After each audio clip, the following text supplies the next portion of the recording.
Assalamualaikum warahmatullahi wabarakatuh. Saya Fitra Monita Lasma, NIM 200102125 akan mereview jurnal tentang logika dan penalaran hukum. Yang pertama yaitu tentang identitas jurnalnya. Nama penulis Tri Rahayu Utami dan Aditya Yuli Sulistiawan. Judul artikel Urgensi Penalaran dalam Argumentasi Hukum guna mengembangkan pemikiran hukum yang komprehensif. Nama jurnal Jurnal Krepido, volume dan tahun volume 01 nomor 01 Juli 2019, jumlah halaman 8 halaman. Kemudian review jurnal. Yang pertama tentang ringkasan jurnal. Penalaran memiliki peran yang sangat penting dalam pengembangan pengetahuan serta pengkajian pengetahuan tertentu. Sebagai sebuah ilmu pengetahuan, ia menjadi dasar yang menentukan pemikiran agar lurus, tepat, dan sehat. Sebab fungsi penalaran adalah menyelidiki, merumuskan, serta menerapkan hukum-hukum yang ditepati.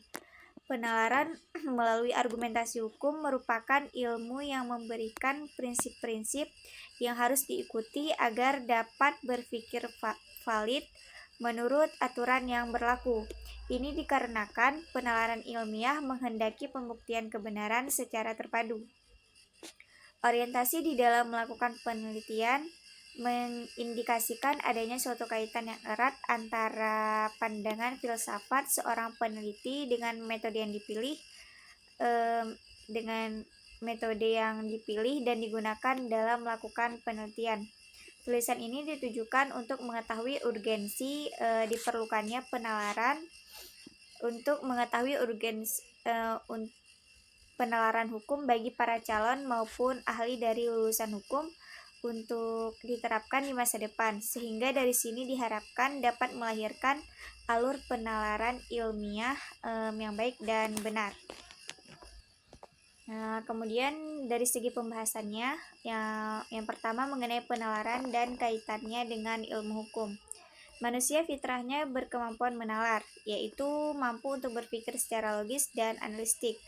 Dan diakhiri dengan kesimpulan, kemampuan ini berkembang seiring dengan berkembangnya bahasa komunikasi ilmiah, sehingga hal-hal yang sifatnya abstrak juga mampu dikembangkan, hingga akhirnya sampai pada tingkatan yang dapat dipahami dengan mudah. Ketidakpuasan atas keilmuan yang dibangun di atas pemikiran awam terus mendorong berbagai disiplin keilmuan. Salah satunya adalah filsafat. Filsafat mengurai kembali semua asumsi tersebut guna mendapatkan sebuah pengetahuan yang hakiki. Setiap kepala memiliki pemikirannya masing-masing, begitu pula dengan para ilmuwan. Setiap individu merujuk pada filsafat yang sama, yaitu menggunakan metode ilmiah dalam menyelesaikan sebuah problematika keilmuan yang mereka hadapi. Karena penggunaan metode ilmiah dalam sebuah wacana keilmuan dapat meringankan ilmuwan dan pengikutnya untuk melacak kebenaran wacana mereka tersebut.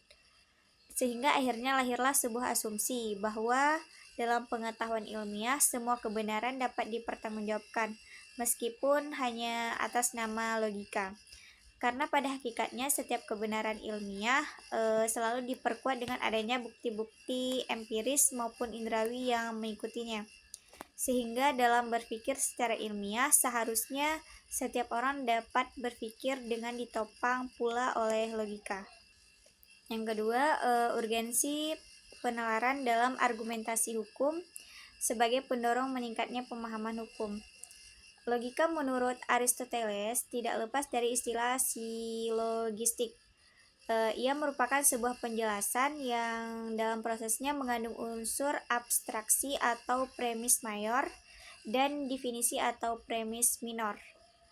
Keduanya diperlukan untuk membangun sebuah konsep yang benar sebelum melangkah menjadi proposisi. Proposisi tersebutlah yang akan bermuara kepada sebuah kesimpulan. Penalaran dalam fungsinya sebagai kegiatan berpikir tentunya memiliki karakteristik atau ciri-ciri tertentu.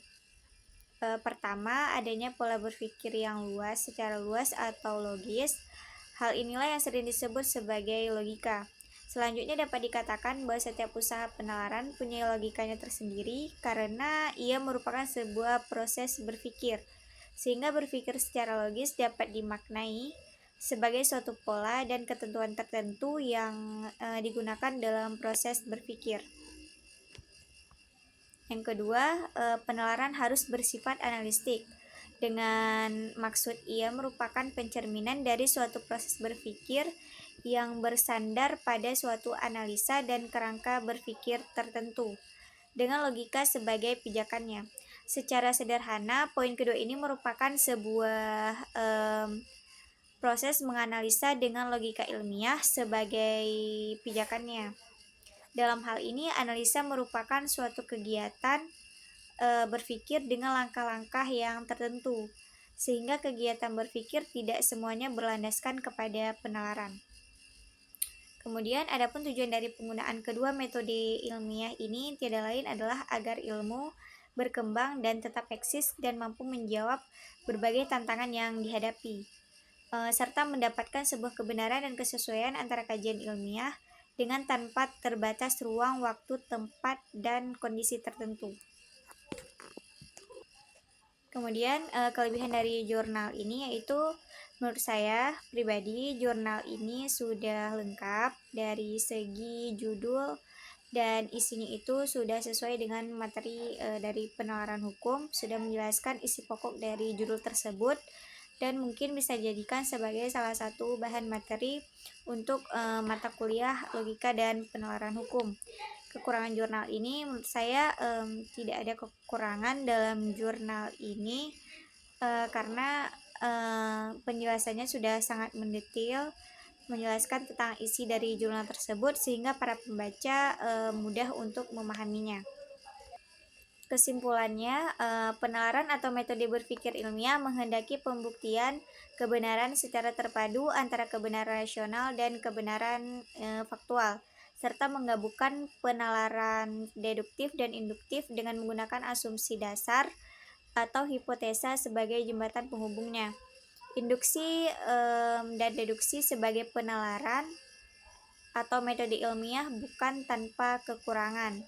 Karena ini tugas kita adalah mencoba untuk mengidentifikasi apa kelebihan dan kekurangan metode ilmiah ini. Tujuannya adalah untuk mendapatkan metode penalaran ilmiah yang menghendaki pembuktian kebenaran secara terpadu antara kebenaran rasional dan kebenaran faktual, menggabungkan penalaran deduktif dan induktif dengan menggunakan hipotesis sebagai jembatan penghubungnya, sehingga dari sini diharapkan dapat melahirkan alur penalaran ilmiah yang baik dan benar. Sekian review jurnal dari saya. Assalamualaikum warahmatullahi wabarakatuh.